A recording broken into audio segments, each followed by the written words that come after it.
The title of this incident is Halloween 1973. This is being recorded July 21st, 2020. This occurred fall session, outdoor school 1973 at Camp Howard. This involved myself, Jack Lynch, also known as Cletus, Mr. Hempstead, a 6th grade teacher at outdoor school that week, and another 6th grade teacher that I don't recall his name. He was just a new 6th grade teacher to me. Halloween at outdoor school, at least Digger's outdoor school sites, was a major holiday event. Knowing that 6th grade students were not happy with missing Halloween, we did our very best to make sure they got one they wouldn't forget. Little simple things were done. For instance, Digger had a cider press. Apples would be brought in, either from the farms around his farm in Sherwood. 6th grade students in their classes would be encouraged to bring apples by the box load. They'd press cider. They'd do that for recreation. Of course, we'd all have cider to drink for dinner, lunch, and breakfast that week, sometimes weeks after too. But there'd be that. There'd be a big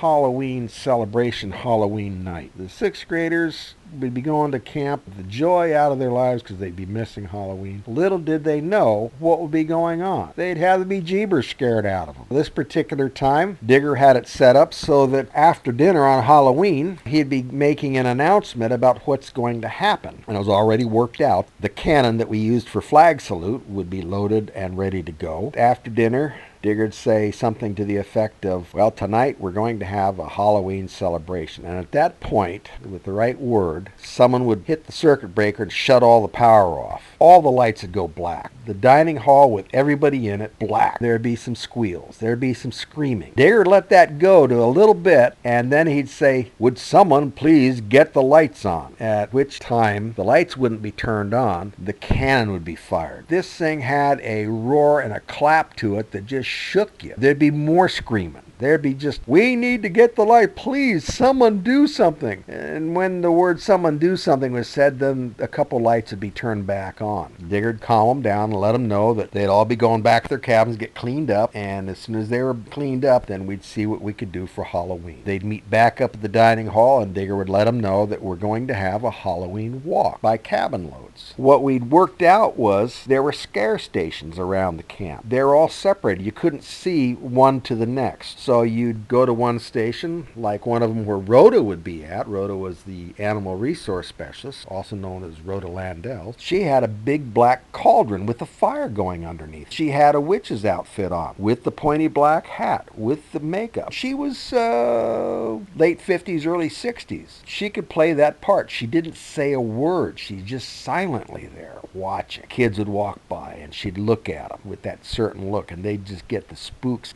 going. They'd walk on down another road a little ways. There'd be a ghost up in a tree. There'd be a madman out there. All these sort of things. As the kids went, they'd get spooked, and they were having fun too. They didn't know what was going to happen to them next. There was one little sight that I was given. What it was a couple sawhorses put up, and on top of the sawhorses was a big sheet of plywood. Down one end of the plywood, there was a hole cut. A guy could lay on the plywood with his head down the hole, and up from that hole a little bit further was another hole where someone underneath that plywood would stick his head up through. And then there was me, dressed up like a crazy man, an executioner with a double-bitted axe. Digger had assigned me 2 6th grade teachers to help out with this little scenario. One of them, and I forget the guy's name, first time I'd ever seen him, he was to lay up on the table with his head down and a bunch of bloody-looking rags. We used, ketchup to make the blood. Bloody-looking rags on top of his head, so his face, so you wouldn't see anything. The other hole was Mr. Hempstead sticking up through. He had a little makeup on around his eyes and his mouth, so he really stood out. He was the victim of the beheading. Between the two heads there I stood with my double-bitted axe, sawing it back and forth in the plywood, cutting the last sinews of nerve or whatever. It was really something to see. One cabin load of 6th graders came by, and they're looking and their mouths are hanging open. I got up a little bit bigger on my, up my tiptoes, shook the axe at them. And one boy turned around to run, grabbed the other and pulled him out of the way. He grabbed the other boy's coat, pulled it, and the buttons popped up. Boom, boom, boom, and they flew through the air. That other kid there started screaming, my buttons, you pulled my buttons. I growled at him like that, and the whole gaggle of those kids took off. It was played out like that several times. After about the fourth cabin load of kids, we sort of had a chance to take a little break. Mr. Hempstead says, "Hey, Cletus." I says, "Yeah." He says, "Look," and he points over. The teacher's laying down, the rags over his face. These weren't just rags.